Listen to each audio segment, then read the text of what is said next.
Hi, Eduardo. Good to see you. Likewise, yeah. Hello. So, welcome to episode 3 of the Single Mom Diary. And today we want to talk about my mastering finances as a single mom. In general, that's a very sensitive issue for single moms, including myself. I think when it comes to finances, there's a lot of anxiety because it's like suddenly it depends on one job, and we're all very scared in the current environment to lose our income, etc. So you have kind of dedicated your career to helping single moms, especially, or single parents, to gain financial freedom. So how did you get to that? What was the reason for doing that? Sure. Well, I part of it is I love math. Okay, let's start with that part. So I've always had a good relationship with numbers, but that doesn't always translate to a good relationship with money, which is ironic because you would think everything should add up, but it actually doesn't. It has to do a lot more than just numbers. And I saw that firsthand with my own mother. So my mother was a single mom. She came to the U.S. when I was a little kid, worked for over 5 years as an immigrant to try and send us money and try and create a future for us. When my brother and I finally came to the U.S., um, we didn't have any sense, or I didn't have any sense of wealth or scarcity. I just saw, okay, I'll sleep in the floor. Okay. Mm-hmm. Uh, okay, we have a cardboard box for a nightstand. Okay. Okay, she's bringing toothpaste in saran wrap. Mm-hmm. Okay. Okay, she's bringing big pots of beans for the whole week. Okay. Okay, I'm going to go return a partly used gallon of milk because it went bad early, and go through that embarrassment with the clerk because he initially didn't want to reimburse me. Okay. I think that's just all part of what life in America and the US is, right? And so I couldn't distinguish the differences. Um, but as we got older and things got nicer, now we're in a nicer apartment Mm-hmm. with big screen TV. Hey, friends, come check it out. In a nice black leather couch, walking distance to the local beach. I'm thinking things are fantastic. Yet I'm realizing that my mother is still working 2 to 3 jobs, never home. And uh, why is she buying that computer that I really wanted for school on payments? Mm-hmm. Why do we have a roommate? So it We wasn't discussed with you necessarily. no, not at all. I just Mm. saw these things, and being able to live that life through my single mother's eyes was definitely a big motivator once I figured out the key to achieving financial freedom. Mm-hmm. It very important for me to help other single mothers like herself, as well as single dads like myself. Yeah. And and I think money is always a sensitive issue. So for me, the reason why I wanted to learn about it, and for full disclosure, I'm in your program at the moment. So for me, the rationale was I didn't grow up with a family that taught me about money. They always told me the only narrative was you have to study really hard, you have to have a good education, solid, and then you have to find a job, and the job is going to get you the finances that you need. But of course, you're always at the same kind of level, right? Especially when you work for somebody else. So that was kind of the narrative in my whole family. So I never learned how to manage my finances. And then I thought, how am I going to teach that to my children? Because I'm clueless myself. So I think that kind of anxiety that's always on the back of our mind, no matter how much we work, and it sounds like your mom did that too. She was working two, three jobs and she still couldn't have that financial security, is just very stressful. And I think a lot of moms are, and especially single moms, are very insecure about that. And sometimes they were maybe dependent on the husband before they became a single mom, or they're even scared of taking the step of leaving because they have so much fear of that, or that feeling of financial scarcity is so big. So what would you tell them, or how did you yourself manage to overcome that? Because you just said you did that for yourself. Right, right. So I guess to get to the first part of your question, you have to look at one, the cultural programming, if I could put it that way, right? So there's the cultural side of things that predates your relationship. Mm-hmm. And then we are in a largely patriarchal society. What does that mean? That when it comes to money, it tends to be the man in the relationship who takes more leadership, takes more charge, or makes them more money. Now, that's not always the case, right? Times have been changing, but not at the same time, or not for everybody, for sure. Um, in those family roles where you find that the man is the main breadwinner, you might find that the woman has been putting all her energy into her family, all her energy Mm-hmm. into the household, all of the energy into helping him be successful. But at what cost? Yeah. At what cost to her, to her own growth? And ultimately, if that marriage doesn't work and it ends up in divorce, she has to start from square one, where she felt maybe even protected in a way, right? By that absence of awareness of the financial situation of the household, right? Mm-hmm. Sometimes you feel more protected when you don't know that there's a problem, right? Yeah. Um, and so when it comes to that, it's the first part that's crucial is to gain awareness, right? And it can be scary. It can be scary because sometimes you figure, okay, making money, everything's getting paid. Okay, then I'm struggling here and there, but still everything's getting paid. Let me just keep on, I'm just gonna keep on going. Eventually this will go away, right? That's conflict avoidance right there, right? That's Mm-hmm. pain avoidance. And when you open your eyes, it might be a little scary at first, but guess what? You're also taking, you're also gaining some power to take action, Mm-hmm. right? Yeah. So that's to answer the first part of the question.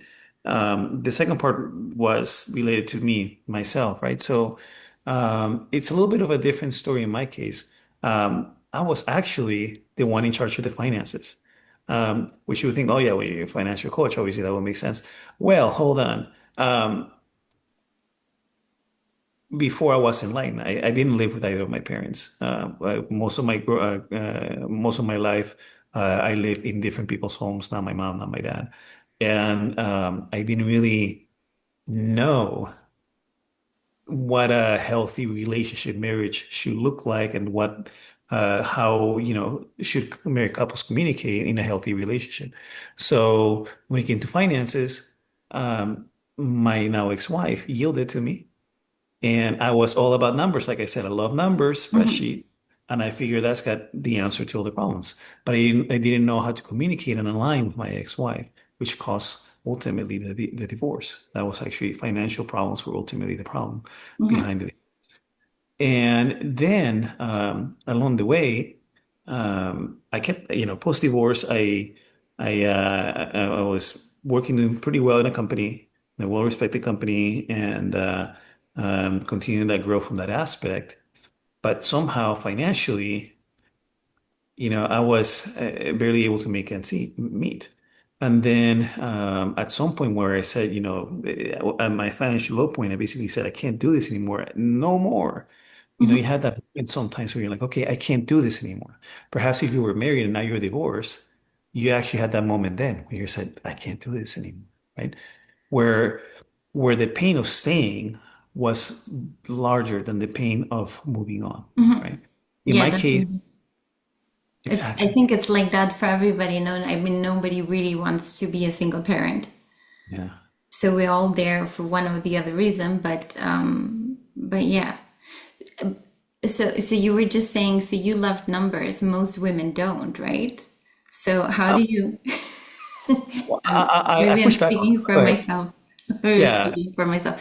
I know your daughters are math geniuses. It's very great. But maybe it's more the fear. right? The fear of looking at it, as you just said. You don't even want to look at your accounts. Yeah, exactly. And that's happened to me as well. Okay. Yeah. So, mm, and I'll bring my daughters for a moment because I think that's a great comment that you made, right? The women are not as good at numbers as men. I actually think that's completely false. Hmm. Women were the first coders that helped us, create go into space, that worked at NASA. Women have made some amazing stuff happen. However, culturally speaking, we do see far fewer women in math and engineering than men, and I do Hmm. believe that has a lot to do not with capabilities of women, but what the cultural push from when they're young. And I've seen it with all three of my daughters, all three of them. Okay. And where at some point or another, they thought they were inferior in math. But I did a little bit of counter psychology to them. I said, no, women are actually better than men in math. And I helped them develop a sense, self-esteem when it comes to math. And that's one of the areas that definitely they shined at. And that that's reflected in the test scores that they've had, all three of them. And even my oldest, I remember my teacher, she's 19 now. I remember her teacher saying, hey, I'm not supposed to say this, but she got the highest score by far in this state test in math. And that's exciting. Like, yeah, And then when my second daughter, she actually got slightly higher, I believe. It was very close. Maybe it was slightly lower, slightly higher, but almost identical. And just about a week ago, or 2 weeks ago now, my youngest one, um, she got a perfect score in that same test. And she was, by the school district where we live, she was honored because of that. Um, and I say that, why am I emphasizing this so much? It's Hmm. because I've seen it again firsthand how my youngest one that had the perfect score came to me saying, I don't like math. Or later saying, I'm a girl. I'm not that good at math. So it's conditioning, right? It's conditioning or the social narrative rather than Yeah, the it is. reality. Hmm. And now I do not know at what point it is that somebody says this because I Yeah. haven't witnessed it yet. But I've seen the results with my daughters initially coming to me and Hmm. saying things of the sort. So So we finally, adults have the same blockage in our head, right? This is what you're saying. So single moms are scared of finances, but actually, however, and I wanted to ask you that, and then I would still like to continue on how you overcame that struggle yourself and gained that financial freedom for yourself. sure. But you started off and you said you had a good, well-paying job. So what would Yeah. you tell a single mom who doesn't have that and who's maybe had the lower paid job and now she's alone and she needs to kind of downsize her life? Okay. Well, I'd say get excited because if you have the right mindset, this is just the beginning for you, right? You're gonna see the ability. You're gonna have such a greater ability to search than so many other people if you focus in the right direction and if you have the right mindset. So don't despair is the first step. Gain awareness of your situation.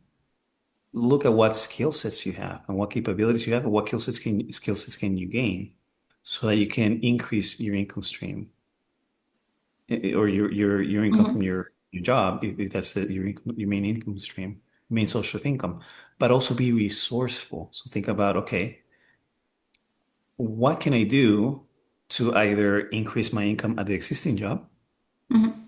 to move up to a different company, to apply my skills to learn new skills to be able to make more money, or some combination of all three. That's what I would say to that person. But be excited. Be excited. Don't despair. Be excited because this is a moment in time that you are taking charge of and that you Hmm. can love from. Yeah, and which you we can teach our children as well, no? That mom made it even by herself. Yeah, well, yeah, you kids are going to learn from you no matter what, right? Hmm. So in this case, they will learn from your success. They will learn from your ability to overcome. And that's such a bigger lesson than just learning that, oh, everything is great and everything is easy. No, Yeah. you're actually teaching them resilience, and that could make them stronger as well on their own path, right? But then you have to have some patience, right? Like how long did it take you for your own financial freedom? Like did it take 6 months? Did it take 4 years? What would you tell somebody who starts with a lower income? Play the lottery and just kidding. So that financial low point where I was alluding to earlier before, where I said no more. Okay. From that point on to the next milestone, about 3 years later, it was 3 years. Mm-hmm. What's that milestone? That milestone was, oh my gosh, I've worked my butt off in a higher paying job for 3 years and thought I was doing the right things for 3 years. Mm-hmm. And where am I at financially? Just this much better at best, even though at least I felt more stable financially. So at least emotionally I was better. But financially, the reality was when I looked that there wasn't much improvement. It was once I reached that point of complete awareness and like, oh my gosh, I got to do things differently. It's not just about saying, that's it, I'm doing this, no more. Mm-hmm. It's okay, now I need to create some strategy and take action according to that strategy. So from that point on, um, between so I have an MBA, and so I knew very well about corporate finance, and I shrunk that down to personal finance needs. And I just continued educating myself hardcore, anything related to finance where that could benefit me for my purposes of achieving complete that freedom, which is what I wanted to achieve. At that point, we're talking now 2015. So that was another 3 years, 2018, Mm-hmm. where I achieved, and my gosh, I was about $250,000 in debt. And being and in 2018, I achieved I paid off all my debt except from one house, and I was close to paying that house off. But I had promised my kids are my world, so I promised them that I was going to buy them a house because we were in an apartment. So in 2018, I bought them another house. However, at that point, the process had accelerated so much that I believe it was in November, I want to say 19th or so, 2021 that I achieve full debt freedom and financial independence. And what do I mean by that? So everything was paid off, including my homes, plural, including all my debt, student loan, car, Mm-hmm. personal debt, etc. Everything was paid for, and I had achieved a point where my source of passive income, in other words, I would have to do little to no work to Mm-hmm. receive the money, was able to take care to meet my personal wants and needs, which are, on the Yeah. lower end. So, but I had achieved it by that frame. So, short answer to your question, it was a 3 year period to get to one particular milestone. Mm-hmm. Well, I call that a 3 year period to get to that first point where I'm like, okay, I haven't done anything. Then another 3 years to achieve that major milestone where I was almost debt free except for my house, and a further 3 years to achieve full financial freedom.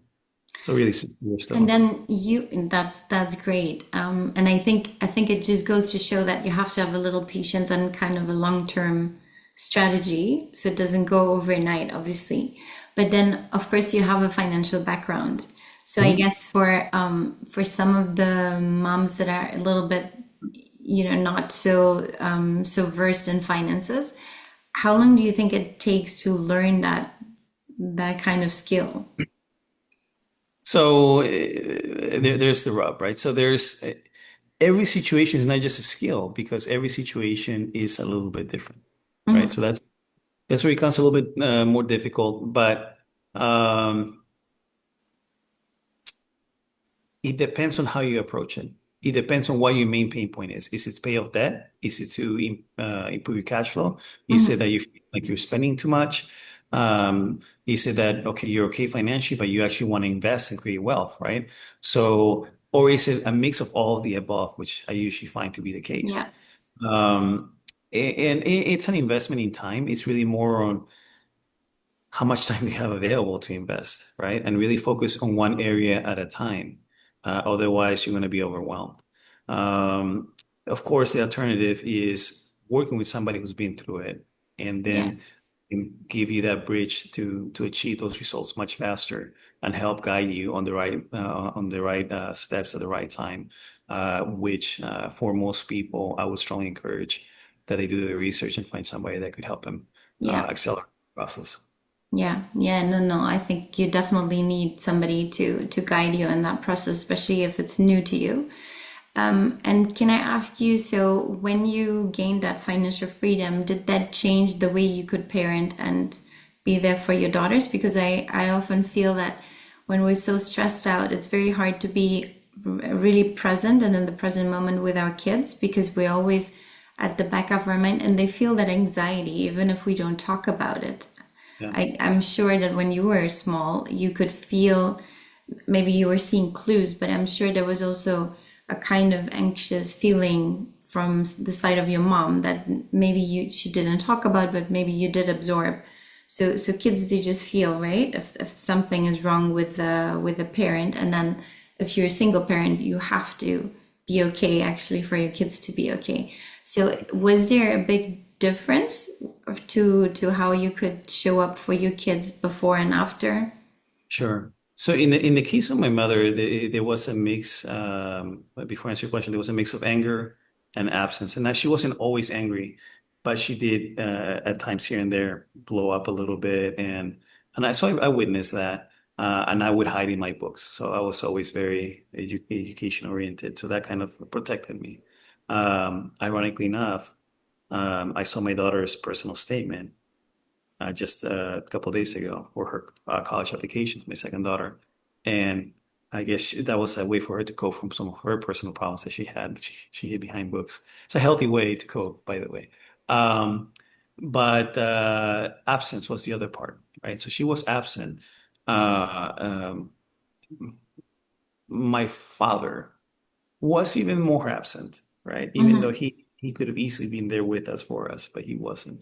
So for me, throughout the whole process, it was important for me to be present for my daughters. The big difference was that along the way, once I was really defining my path and had clarity in how to achieve that financial freedom, and even more so when I achieved it, I was able to create that additional security for them. So that's Mm-hmm. one thing, right? So there's a couple of things. First, I'm going to the security side of things because sometimes we or you as women, right? Um, you want to feel secure. And financial security is so supremely important in order to be able to feel secure, to be able Mm-hmm. to feel and to be able to feel confident in the next steps of your life that you want to take, right?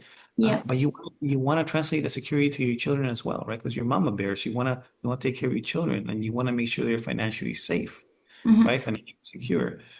So that was an important area. The other area had to do with the ability to be even more present, right? So I prided myself in making sure that I was present for my kids throughout. Um, but now I could be even more intentional, even less stressed out that, oh my gosh, I have deadlines to do. I have to stay late at the office. I have to Yeah. do a number of things. That had its time and it had its moment and it was a need, but I was able to, once I achieved that financial freedom, be able to really evaluate my life and say, okay, what do I want to do with my life? Mm-hmm. What do I do with my life now that I grew up? But also, what can I do to be even more present with my kids? And just having the sensation of financial freedom, it just automatically helps you become more present, even if you're together the same amount of time, because now you don't have that worry in the back of your mind of, Mm-hmm. hey, am I going to be tight this month? Am I going to be able to pay my credit card bills this month? Am I going to have to work overtime or take on another job? Right? Yeah. So it really helped me become more emotionally present in addition to physically present, in addition to the perks of being able to say, okay, kids, why don't we go over on an international trip for an extended period of time that I hadn't been able to do ever in my life? Yeah. Yeah. And and being able to do that has been absolutely amazing. Yeah, no, I can imagine. And I think you're right. I think it's less to have a luxury life that most single moms are worried about, but not to have that crushing weight on your shoulders where you always have to think about, okay, am I going to be able to pay the school fees? Am I going to, right, make ends meet and things like that? I mean, I think there's also a teaching moment. I had a conversation with my daughter, 6, and we had to, last weekend, we had to walk quite a while to a birthday party because the bus system was interrupted that day and they left us in the middle of nowhere. And I said, okay, we have to walk. I have Google Maps. And then she was saying, Mom, why don't we have a car? You know, all the other kids' parents, they have cars. And I said, look, Mom, at the moment, I can't afford to have a car, but if you would change from the private school, she loves her German school because she's German speaker, and the public schools are French speaking schools. So I said, look, I if I would send you to public school, I would be able to buy a car, but that would mean that you would have to leave your school and go to public school. And she immediately said, no, no, we don't need the car. We can take the bus. I'm staying at the school. And I said, okay, that was also my decision, but I'm very glad that she also took that decision because for me, that was then, and I guess that's where you have to weigh what's important. She's spending all day there. She's feeling comfortable there with her teachers, with her friends, you know? So I think it's also, I don't think anybody died from taking public transport. Maybe it's a good lesson, you know, that you don't. And once you get a car, you're probably going to appreciate it more. So I imagine once you took that international trip, you enjoyed it so much more than if you would have been able to do it all along. Yeah, absolutely. A thousand times more. And going back to your situation with your daughter and just our kids in general, right? So you just gave her the ability to make a choice, right? And feel the weight, the financial weight of that choice, Hmm. uh, in some very clear terms. When one of the th one of the things that we have to realize is kids will inherit from us not just money, but our mindset. Okay. Hmm. And they're going to have generational chains of financial scarcity. Yeah. Okay, generational chains of financial scarcity. If you're in that situation where you're financially barely making it by your whole life Hmm. and not able to succeed, even if you make a good income, right? Even if you make a good income, you're still struggling, barely keeping up, maybe saving a little bit, but not that much to be comfortable. They're going to they're going to absorb that, even if you Hmm. don't tell them anything. They're going to learn from that. They're going to learn from that, and they're going to live that more than likely. So that's Hmm. going to, in fact, that happened to me until I realized and I was able to break those generational chains myself. And how do your daughters feel now? Because I guess the at least the older ones, they kind of are aware of how it was before. Maybe not the little one, but do you feel that they have that worry of finances like in them, or did they overcome it because they saw you succeed and now it's a story of resilience? Yeah. For them, it's about resilience and growth, right? And Hmm. uh, I was very open with them about finances. I made a choice that was important for them to see. Obviously, I didn't want to do it in a way that was going to worry them when things were tough, right? When things Hmm. were tough, a little bit younger. So the narrative there, it was easy to deal with. But it was more later on as we were in that financial journey to achieve financial growth Yeah. where I started opening up to them about choices, kind of like, okay, school or car, right? But about choices that were being made that were going to have an impact on them on the short and the long term. And uh, that I think that was very valuable to them. I think that's going to serve them very well as they grow older. They know approximately my net worth. I've looked at numbers at length with them, um, and they know should I die tomorrow, which God forbid, but that financially they're going to be just fine, Hmm. right? So they have a sense of financial security, which is a great place to start off on. Yeah. Okay, so they know that they can focus on continue their own path of growth Yeah. without being concerned. And sure, I may make them work for it a little bit, right? It's not like I'm going to give them everything they want without them working for it. That's important too. Hmm. But when I was a kid playing, I wanted so badly to learn how to play piano, so badly. My mother said, Let's put you in piano lessons." I said, "No." Why did I say no? Because I was protecting her wallet, because I knew she was financially not in a position to do that. Hmm. Okay. And I remember too, I mentioned earlier in the conversation about a computer, a PC, an IBM aptee back in the day. We bought that computer. I was so excited. She had this zero payments for X number of months, and then after that, you have to pay in full. Otherwise, you get this huge interest balloon payment.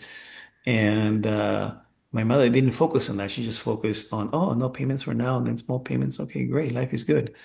And then when time came, she couldn't afford to pay it all. So everything that I had saved from working at at the city at the city where I lived, at the fiscal services department actually, and from working at a bank at Wells Fargo, and from working at a toy store, I grabbed that money that I had saved so I could pay off that computer, right? Yeah. She didn't ask me for it, but I felt bad for her. I didn't want her to continue to struggle financially because of me, right? Hmm. So whereas my kids, okay, maybe it's nice to be able to provide for them so they can continue on their own path of growth, as Yeah. opposed to them sensing that scarcity to the point that they actually, whether overtly or covertly, back away from opportunities that they would want to pursue. Hmm. Oh, thank you so much. That's really insightful and I think very helpful for a lot of single moms. If you have like one last message for that single mom who's really worried today and is thinking it sounds fantastic, you know, I wish I had his life, but how do I actually start? And also maybe tell people where they can find you if they want to start one of your programs. Sure. You can just send an email to info@braccofinancial.com, BRACCO, financial.com. If you want to reach out, or you can reach out to me via social media, Instagram at Bracco Financial. Again, BRACCO, two C's, financial. Where I guess a couple of tips if you follow this to the T, um, you will be successful. Okay. Um, it's not what you make, and you've heard this before. It's not what you make, Hmm. what you keep, and how Hmm. you make it grow. It's not what you make, it's what you keep. And then with what you keep, how you make that grow. And the other tip would be that delayed gratification pays dividends over time. Hmm. Okay. Because sometimes we want to get things now. Yeah. Oh, it's on sale. I'm such a savvy shopper. Guess what? No, they're savvy marketers. They on purpose had those sales at those particular Of times, and they course. increase the price the rest of the year. Do you really need that? Can you delay that by a day? Can you delay it by a week? Can you delay it Hmm. by a, do you actually need it? And if you're able to delay that gratification, that's going to pay dividends, financial dividends for you over Hmm. time. Help you in your path to financial freedom. Yeah. Thank you so much, Eduardo. It was such a pleasure talking to you. Likewise. Thank you. Bye. Okay. See you. Cheers.